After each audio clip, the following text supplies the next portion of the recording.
Well, it's like the old Woody Allen joke. He says, Doc, my brother thinks he's a chicken. What do you think we should do about it? And he said, well, take these drugs and he'll stop thinking he's a chicken. But he says, but Doc, we need the eggs. So the lies are critical to the illusionary thinking. Now, here's something else about the New York Fed. The New York Fed is also where Germany keeps all of its gold. And Germany, if you saw it, very interesting with Brian Williams, I guess his name is, he was interviewing Obama in the White House, and during the meeting, Larry Summers got very excited and came in and said, what about the German thing? There's the German problem. And people were asking, what's going on with Germany? Merkel is saying, we're tired of your crap. Go ahead. Well, Germany is demanding that the U.S. sends them back their gold. They've got 3,000 tons of gold. They've got the second or third biggest gold bullion reserve in the world. It's held in New York, in the New York Fed. They want it shipped back, like France had their gold shipped back in the 70s. When Nixon closed the gold window, as part of the Nixon attempt to pay off the Vietnam War by printing up a lot of phony money. So it appears the Ponzi scheme is teetering on the end of a pin here.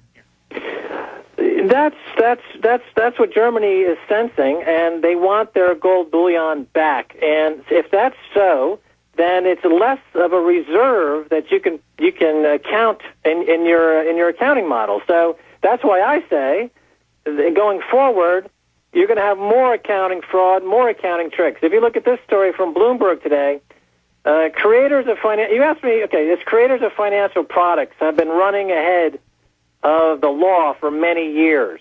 Okay, and they're talking about that financial products are being relied on more and more to try to engineer America out of their problem. Now, you ask me, where is politics going forward? I'll tell you what I think is going to happen, and we saw it in the last election. You know, in the last election, the Obama victory owes a large part to the presence of what were called prediction markets or event-driven markets. There was an Irish exchange called InTrade where people were buying and selling whether or not Obama would become president. Now, once you own a contract where you think someone's going to be a presidential winner, you're going to tend to vote for that person. So this is a blending we're going to see of the casino industry with the political establishment.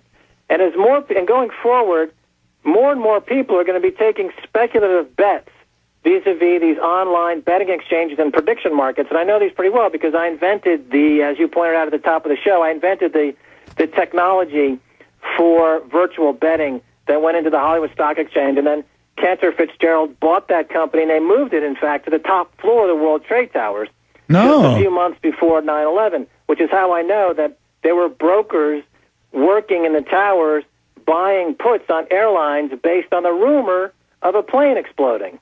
So these guys were betting on their own demise because I was talking directly to them because they had just bought my company.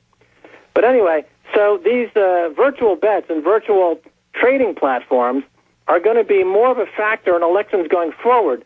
So the politicians, instead of trying to persuade you using commercials and TV and media, they're going to try to get you to buy stock in them, to make bets in them, so you have a vested interest in the outcome. And so it'll become much more like a casino gambling environment.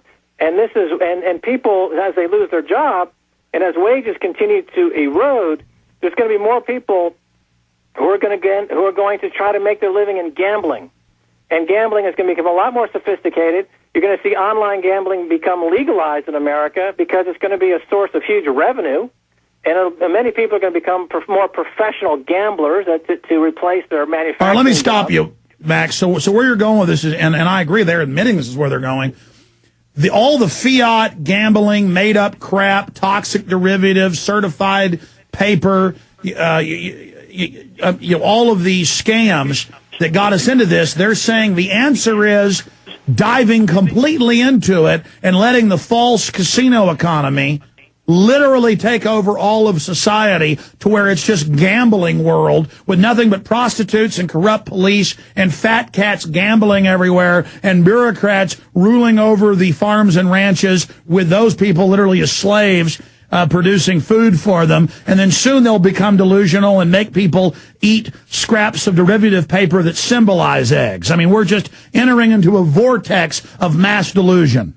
Well, virtual property is already a huge business on sites like Second Life and other sites where people are buying and selling virtual trinkets, and it's a I think it's approaching $1 billion industry now of virtual economics on cyber. Yeah, the new Xbox. Yeah, the false, phony economy is eating the real universe. And the new Xbox, you biometrically scan yourself in, and these kids are like, I'm an admiral that rules 75 galaxies in this planet, but the guy can't get a woman. Look, you freaks, it's not the real world. I'm sorry, go ahead, Keiser. Forced work slave camps. It'll be forced gaming slave camps. Exactly. Oh, you must produce more. Game. So the virtual economy. So yes, I think that's correct. Instead of trying to pull back from all the fraud and accounting and all of the speculation, there's going to be a massive push to make it even more retail, more established, and to break it down into more of a micropayment situation. To pump it into the new bubble.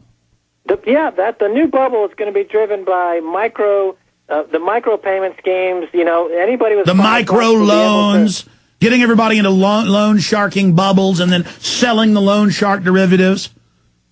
Well, we're seeing it already in the commodity markets. The commodity markets, they're packaging right now collateralized commodity obligations because all the collateralized debt obligations, of course, that market is dried up. And they're also betting. I mean, you know this, Max. They're saying the holy grail that will save us will be the carbon credits that shuts down real industry, but then you pay Al Gore your carbon indulgence, like you're buying it from St. Peter's Basilica to get your mother out of hell. Well, I've written a lot about carbon credits, and the problem is that the governments are not strict in their allocation of credits, and and so that market is becoming as corrupt as any other market. Markets, there's nothing wrong with markets per se if people follow the rules. But since the people who make money in markets buy politicians and then they change the rules, it becomes, as you have a story on your site today called neo-medievalism or neo-feudalism. And it's basically shows that as profits that are made in capitalism are used to buy politicians, and these politicians are then basically abdicating their role as public servants and just changing the rules to make it easier to make more speculative profits.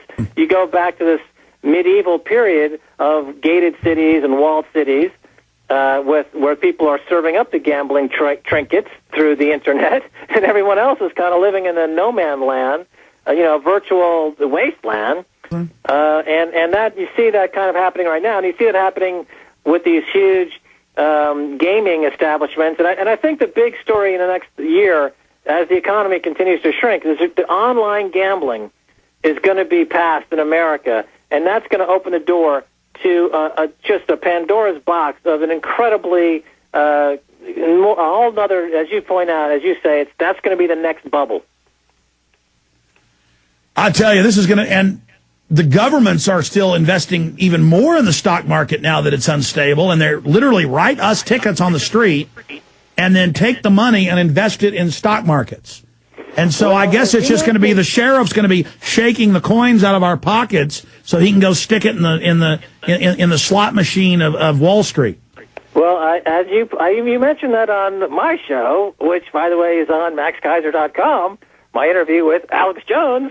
I don't know if you've seen it yet, but I think it came out pretty well. This is for a Mideast television station that I do a weekly show there called On the Edge with Max Keiser, and we try to get into this material from my perspective, which is I've worked in and around finance for 25 years, so I know how to actually dissect the architecture and take apart the layers and layers of the scams to kind of look at how they work mechanically, because that's always very All right, Max, stay there. Yeah, you've got a BBC show, a press TV show. We've got it up on screen. Yes, I was honored to be on the show.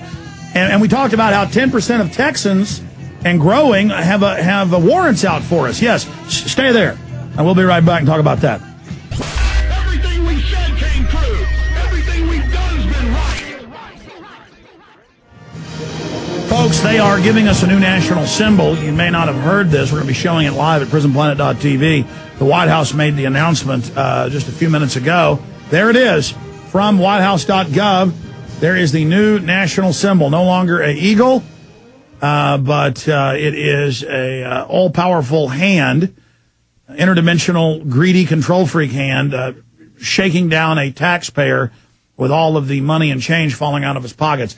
That is the new international symbol. They're thinking about just having it being a SWAT team commander holding somebody by their legs, shaking the money out, because that's actually, he'll be extracting it if you don't submit to the control freak parasite class. Okay, Max Keiser, yes, all over the country. And I was on your show, and I knew it was approaching 10%. You said, what about 10% of Texans having arrest warrants? So I Googled it and saw these news articles. I wasn't actually aware of that when I was on your show, and you asked me. I knew it was approaching that. In some counties, it was more like 15%.